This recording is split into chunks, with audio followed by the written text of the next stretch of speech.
We move on to Manchester United versus Chelsea. The match ended 1-1 with goals from Bruno Fernandes and Moise Caicedo. This is the most drawn fixture in the Premier League, and yet again it ended as a draw. It was a really interesting match.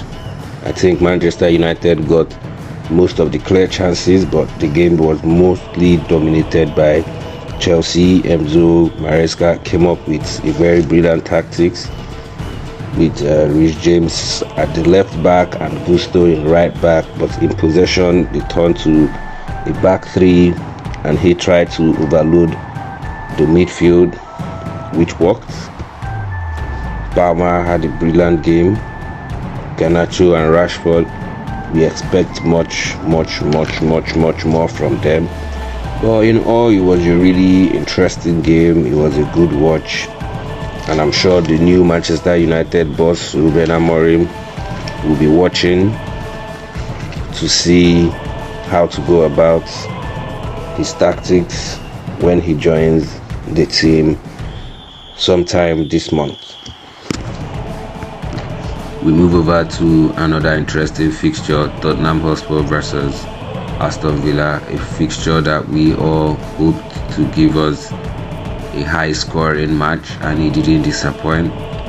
It ended 4-1 in favor of Tottenham Hotspur with 4 second half goals from Brennan Johnson, Dominic Solanke 2 goals, and a wonderful free kick by James Maddison, and a first half goal for Aston Villa by Rodgers.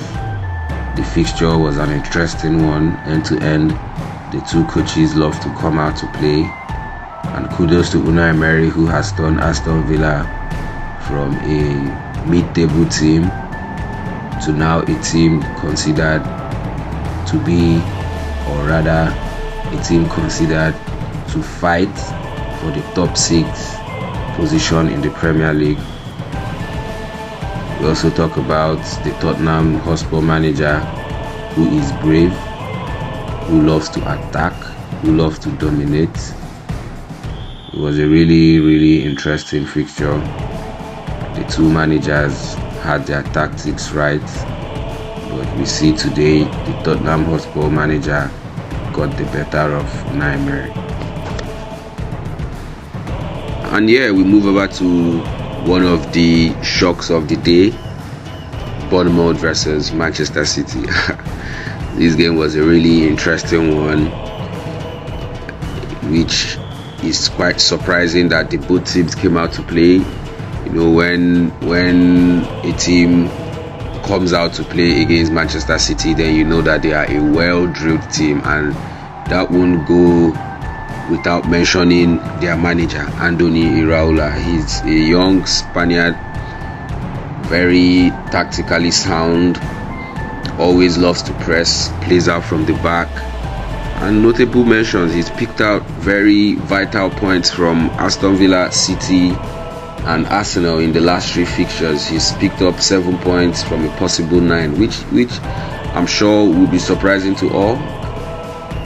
And I must say, the man of the match for me, he goes to Semenyo. Semenyo made the day miserable for Kyle Walker and he got a well-struck goal, a beautiful goal as well. It was a really enjoyable fixture, I must say. The goals came from Semenyo and Evan Nielsen for Bournemouth. Evan Nielsen is their signing from FC Porto to replace Dominic Solanke, who just went to Tottenham Hotspur. And the goal for City came from Guardiola. I think he should be the highest goal scoring defender this season. He should have like 3 to 4 goals. An excellent signing, a natural centre back, but being deployed at the left full back role, and he's been inch perfect. Gets goal with his left, with his right, with his head. He's been really solid for Manchester City.